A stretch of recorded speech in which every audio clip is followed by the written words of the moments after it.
Good morning students. आशा करती हूँ कि आप सभी अपने घरों में स्वस्थ और सुरक्षित होंगे। मैं इंदु गोस्वामी एक बार फिर आप सभी का अपनी हिंदी कक्षा में स्वागत करती हूँ। बच्चों, हमने अपनी पिछली कक्षा में आपकी जो पाठ्य पुस्तक है वसंत, उसका पाठ 5 चिट्ठियों की अनूठी दुनिया, इसका व्याख्यान कार्य किया था। यानी कि इसको हमने पढ़ा था, इसको हमने समझा था और ये पाठ हमने कुछ पढ़ लिया था और कुछ रह गया था। तो बच्चों, आज हम जो है पेज नंबर 26 यानी 26 से स्टार्ट करेंगे। 26 पर लास्ट स्टैंजा, अंतिम जो पैराग्राफ है उससे हम स्टार्ट करेंगे। लेकिन थोड़ा सा मैं आपको अपनी पिछली क्लास के जो अंत में हमने पढ़ा था उसे थोड़ा सा समझा रही हूँ कि हमने अंत में पढ़ा था कि बहुत सारे जो कवि बताए थे, लेखक बताए थे, चाहे वह दयानंद सरस्वती जी हैं, प्रेमचंद हैं, पंत हैं, निराला जी हैं और इन सब का, चाहे वो रविंद्रनाथ टैगोर हैं, इन सब के पत्रों की बात कही गई थी कि इन सब ने जो है पत्र लिखे थे और बहुत ही प्रेरक जवाब देते थे ये। और महात्मा गांधी जी और टैगोर जी के बीच जो होने वाला पत्राचार है यानी पत्र व्यवहार जो है उसको सन 1915 से 1941 के बीच का जो पत्राचार है उनका, उसे प्रकाशित किया गया था, यानी कि उसको छापा गया था, उसको पाठकों के लिए किताब के फॉर्म में तैयार किया गया था, जो कि उनके मनोदशा का जीता जागता प्रमाण था। यहाँ तक बच्चों हम लोग पढ़ चुके थे और अब इससे आगे, ठीक है, शेष व्याख्यान कार्य अब हम कर रहे हैं। पत्र व्यवहार की परंपरा भारत में बहुत पुरानी है, पर इसका असली विकास आजादी के बाद ही हुआ है। बच्चों, पत्र व्यवहार मैंने आपको बताया था कि आजादी से भी बहुत पहले हो चुका था और लेकिन इसका जो विकास हुआ है असल में वह आजादी के बाद हुआ है। तमाम सरकारी विभागों की तुलना में सबसे ज्यादा गुडविल डाक विभाग की है, यानी सबसे अच्छी जो गुडविल मीन्स एक अच्छी छवि है ना,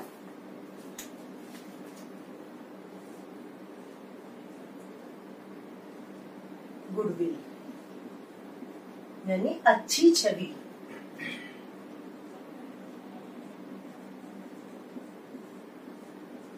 यानी कि समाज में एक अच्छी साख, एक अच्छी छवि जो है वो डाक विभाग की है। इसकी एक खास वजह यह है कि यह लोगों को जोड़ने का काम करती है। बच्चों, इंसानों के, लोगों के मन में एक इसके प्रति संवेदना है कि यह जो है लोगों को आपस में जोड़ने का कार्य करती है। घर घर तक इसकी पहुंच है। संचार के तमाम उन्नत साधनों के बाद भी चिट्ठी पत्री की हैसियत बरकरार है। यानी कह रहे हैं कि आजकल इतने उन्नत साधन यानी कि इतने तकनीक, आधुनिकतम जो साधन है वह चल पड़े हैं, लेकिन फिर भी आज भी चिट्ठी पत्री की जो हैसियत मतलब दर्जा, हैसियत, ये बच्चों वो कठिन शब्द है जो मैंने आपको बताया था कि बीच बीच में आएंगे तो मैं आपको लिखती चलूंगी, इनका अर्थ समझाती चलूंगी। तो हैसियत में दर्जा, तो कह रहे हैं कि इसकी आज तक भी हैसियत इसकी बरकरार है और शहरी इलाकों में आलीशान हवेलियां हो या फिर झोपड़पट्टियों में रह रहे लोग, दुर्गम जंगलों से घिरे गांव हो या फिर बर्फबारी के बीच जी रहे पहाड़ों के लोग, समुद्र तट पर रह रहे मछुआरे हो या फिर रेगिस्तान की धूल भरी जिंदगी में रह रहे लोग, आज भी खतों का ही सबसे अधिक बेसब्री से इंतजार होता है। क्या कहा है बच्चों कि चाहे कितने ही उन्नत साधन क्यों ना हो जाए, लेकिन फिर भी आज भी चिट्ठियों की यानी पत्रों का जो महत्व है वह बरकरार है। चाहे वह शहरी इलाकों की आलीशान हवेलियां हो, आलीशान हम लिख देते हैं, आलीशान, आलीशान का मतलब होता है बेटा शानदार, है ना। शहरों में आपने देखा होगा बहुत बड़ी बड़ी जो है बड़ी शानदार हवेलियां हैं, ऊंची ऊंची कई इमारती जो है, ऊंची ऊंची बिल्डिंग्स हैं।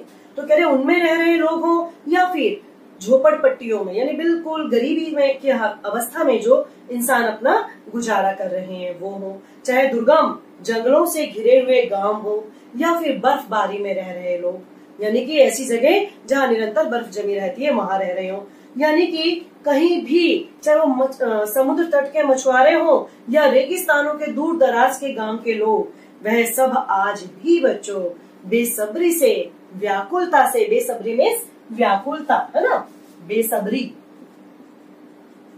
बेसब्री, वह आज भी जो है क्या करते हैं बच्चों, बहुत ही बेसब्री से जो है इनका इंतजार करते हैं। किसका इंतजार करते हैं बच्चों, पत्रों का, बेसब्री से, बड़ी व्याकुलता से, ठीक है। आज भी वो लोग बहुत ही बेसब्री से पत्रों का इंतजार करते हैं। एक दो नहीं, करोड़ों लोग खतों और अन्य सेवाओं के लिए रोज भारतीय डाकघरों के दरवाजों तक पहुंचते हैं और इसकी बहुआयामी भूमिका नजर आ रही है। कह रहे आज भी बहुत सारे लोग प्रतिदिन डाकघरों में जाते हैं ये पूछने कि कोई मेरे नाम का मनी ऑर्डर तो नहीं आया है, मेरे नाम का कोई चिट्ठी पत्री तो नहीं आई है, या डालने के लिए, है ना, या तो प्राप्त करने की जानकारी लेने के लिए या फिर डालने के लिए। आज भी बहुत से लोग जो है प्रतिदिन डाकघरों में जाते हैं। दूर देहात के गांवों में लाखों गरीब घरों में चूल्हे जो है बच्चों वो मनी ऑर्डर अर्थव्यवस्था से ही जलते हैं। गांवों या गरीब बस्तियों में चिट्ठी या मनी ऑर्डर लेकर पहुंचने वाला जो डाकिया है वह देवदूत कहा जाता है। ठीक है, देवदूत भी बेटा डाकिए वो कहते हैं कि देवताओं का दूत, यानी कि डाकिया जो संदेश पहुंचाने वाला है। कह रहे कि आज जो बड़े बड़े दूर दूर तक, यानी जो गरीब घरों के जो चूल्हे हैं वह मनी ऑर्डर से चलते हैं। मनी ऑर्डर बेटा क्या होता है, यानी कि डाक व्यवस्था के द्वारा पैसे एक जगह से दूसरी जगह पहुंचाने। अब तो बहुत आधुनिक साधन हो गए हैं, लेकिन पहले ऐसा नहीं हुआ करता था बच्चों। पहले मनी ऑर्डर एक जगह से किया जाता था और जहां के लिए किया जाता था वह फिर वहां पर प्राप्त होता था उसको।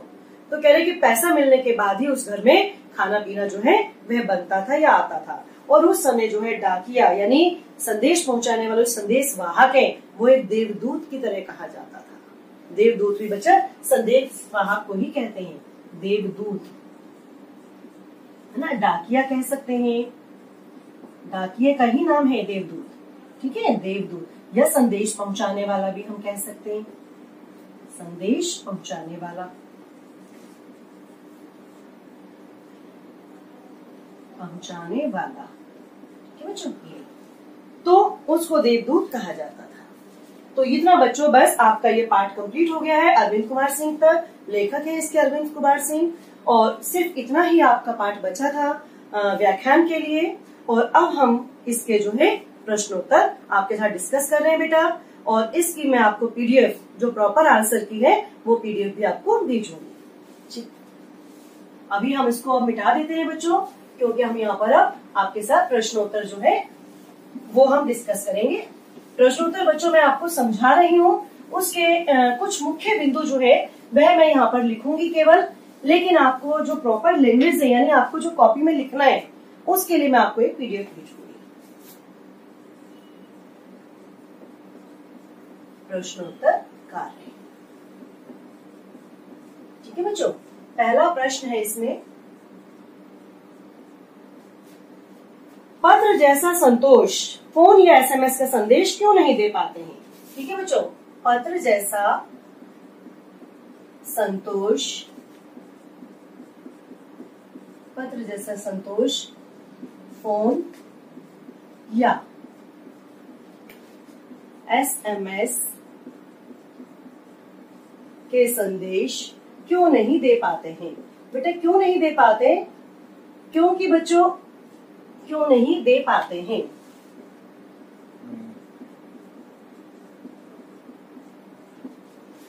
क्यों नहीं दे पाते हैं, क्योंकि बच्चों उसमें जो है पत्रों जैसी आत्मीयता नहीं होती। देखिए पत्र जो होते हैं बच्चों उनका कोई आकार नहीं होता पत्रों का, मतलब उनको हम कितना ही लंबा लिख सकते हैं, और पत्रों को संभाल कर रखने का भी कोई सीमित दायरा नहीं होता, ना कोई सीमित समय होता है। यानी कि हम पत्रों को जितना चाहे उतना लंबा या छोटा लिख सकते हैं, या पत्रों को कितने ही अधिक समय तक सहेज कर रख सकते हैं। ठीक है, उसका जो रूप है उसे हम छोटा या बड़ा कर सकते हैं अपने हिसाब से। ठीक है, छोटा या बड़ा कर सकते हैं। दूसरी बात, उसको संजोकर रख सकते हैं। ठीक है ना, संजोकर रख सकते हैं। लंबे समय तक संजो कर रख सकते हैं। और क्या होता है बच्चों, लेकिन एसएमएस को हम अधिक समय तक सुरक्षित नहीं रख सकते हैं। जो पत्र होते हैं उन्हें तो हम अगली पीढ़ी के लिए भी रख सकते हैं, उन्हें हम अपनी अगली पीढ़ी को भी दे सकते हैं। ठीक है, अगली पीढ़ी को भी हम पत्रों को विरासत के रूप में दे सकते हैं, अगली पीढ़ी के लिए विरासत के रूप में हम उसको रख सकते हैं। ठीक है बच्चों, विरासत के रूप में रख सकते हैं, लेकिन हम एसएमएस को अधिक समय तक नहीं रख सकते हैं। कुछ समय बाद हम उसे भूल जाते हैं और उसे हमें अपने फोन की जो मेमोरी है उससे खत्म करना पड़ता है, मिटाना पड़ता है। ठीक है बच्चों, दूसरा प्रश्न है आपका, कुछ शब्द लिखे हैं बच्चों। देखिए, पत्र को खत, कागज, उत्तरम, जाबू, लेख, कड़ित, पाती, चिट्ठी इत्यादि कहा जाता है। इन भाषाओं से संबंधित ये जो शब्द हैं इनसे संबंधित भाषाएं लिखी है। ठीक है, पत्रों को, ये जो पत्रों वाला क्वेश्चन है, ठीक है, सेकंड वाला क्वेश्चन। और इसके उत्तर में हम बच्चों क्या लिख सकते हैं, हम कहेंगे कि किस किस भाषा में लिखा जाता है। देखिए, पत्र को जो है उर्दू में, पत्र को उर्दू में क्या कहते हैं बच्चों, खत कहते हैं, खत। ठीक है, खत कहते हैं। और संस्कृत में कहते हैं पत्र, संस्कृत में पत्र, पत्र कहते हैं। फिर आता है कि कन्नड़ में, तो कन्नड़ में हम इसे क्या कहेंगे, कागज, कन्नड़, कन्नड़ में कागज कहेंगे हम। ठीक है बच्चों, कागज। और फिर क्या है, तेलुगु में पूछा है तो हम तेलुगु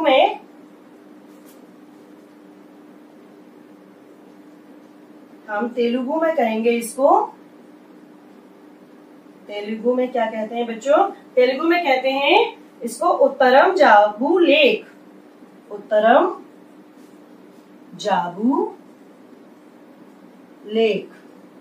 ठीक है, और इसके बाद तमिल, तमिल में क्या कहेंगे, तमिल में कहेंगे कड़िद, तमिल में हम इसको कड़िद। ठीक है, तमिल में हम इसे कड़िद कहेंगे। तो ये इनकी कुछ भाषाएं हैं कि किस भाषा में हम इनको क्या क्या कहेंगे। ठीक बच्चों, अब आता है हमारा प्रश्न नंबर 3। ये मैंने आपको बहुत संक्षिप्त में यहाँ पे समझा रही हूँ बच्चों, और पीडीएफ बना के दूंगी जिससे आपको अपनी फेयर नोटबुक में ये वाले जो क्वेश्चन आंसर है ये आपको करने हैं। क्वेश्चन नंबर 3 है, क्या है बच्चों क्वेश्चन नंबर 3,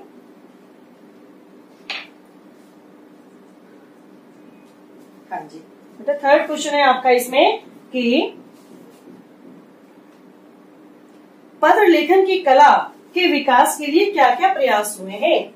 पत्र लेखन कला के लिए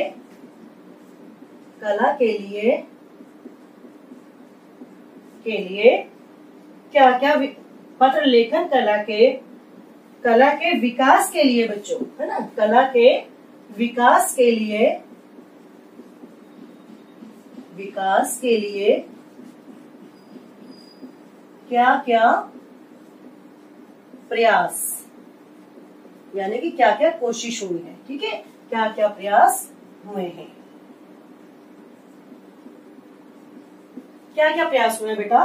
पत्र लेखन की जो कला का विकास है उसको सरकार करना चाहती है, कर रही है। सरकार की तरफ से 2 इसके लिए प्रयास हुए हैं। ठीक है, तो क्या क्या में आएगा, जैसे कि उनके स्कूली पाठ्यक्रम में पत्र लेखन का, ठीक है, मैं लिख देती हूँ यहाँ पे, जैसे स्कूली पाठ्यक्रम में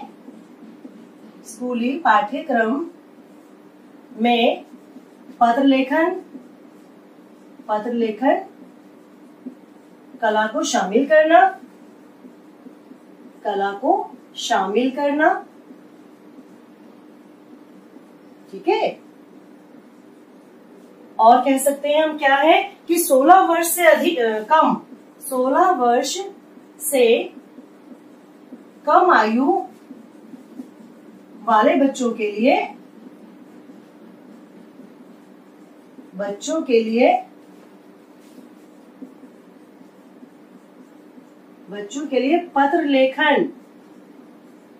पत्र लेखन प्रतियोगिता का आयोजन करना। प्रतियोगिता का आयोजन करना, प्रतियोगिता का आयोजन करना। ठीक है, तो ये कुछ विकास हैं जो कि किए गए हैं। ठीक है बच्चों, और इस तरह से जो पत्र लेखन कला को आज भी बढ़ावा मिल रहा है। अगला प्रश्न है आपका प्रश्न नंबर 4 यानी 4। ठीक है, प्रश्न आप अपनी किताब से देख सकते हैं बेटा। पत्र धरोहर हो सकते हैं लेकिन एसएमएस क्यों नहीं? ठीक है, पत्र धरोहर हो सकते हैं लेकिन एसएमएस क्यों नहीं? लेकिन एसएमएस क्यों नहीं? ठीक है, क्यों नहीं? क्यों नहीं हो सकते बेटा? देखिए, पत्र धरोहर हो सकते हैं, हाँ। क्यों? क्योंकि पत्रों को लंबे समय तक, ठीक है, लंबे समय तक रखना,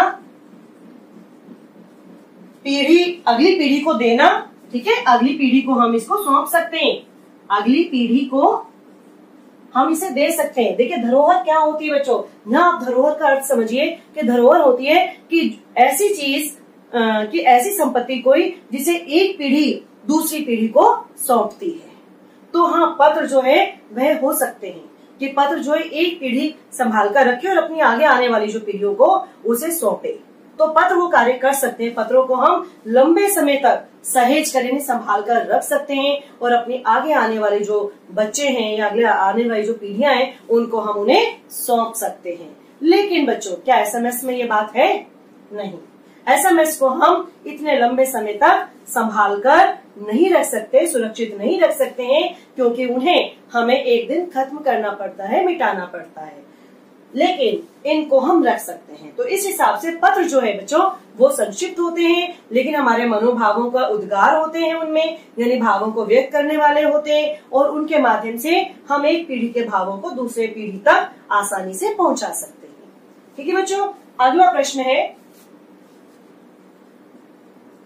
लास्ट प्रश्न है बेटा, क्या चिट्ठियों की जगह कभी फोन, एसएमएस ले सकते हैं क्या बच्चों?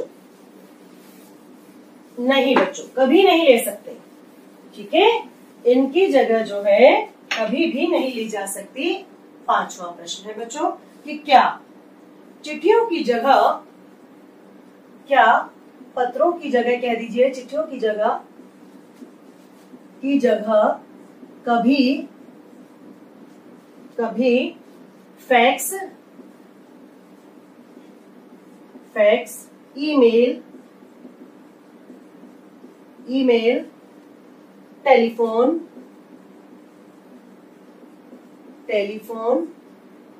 तथा मोबाइल ले सकते हैं,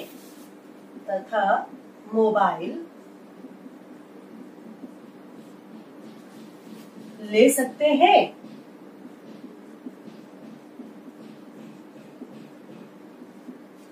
क्या उत्तर होगा बच्चों? नहीं। ठीक है, नहीं। अब क्यों नहीं, ये भी आपको बताना पड़ेगा क्यों नहीं। तो हम बता सकते हैं कि जो ये सारे आधुनिकतम साधन तो भले ही हैं, फैक्स, ईमेल, टेलीफोन, मोबाइल्स, ये सब आधुनिकतम साधन है, लेकिन ये आधुनिकतम साधन जो है लंबे समय तक हमारे भावों को या हमारे बातों को या हमारे विचारों को जो है लंबे समय तक सुरक्षित नहीं रख सकते हैं। इनसे भले ही जो है हमारा संदेश है वह दूसरे तक जल्दी पहुंच जाए, लेकिन बच्चों इनकी जो कहें तो शब्द सीमा जो है या इनके रख रखाव के जो समय सीमा है वह बहुत कम होती है।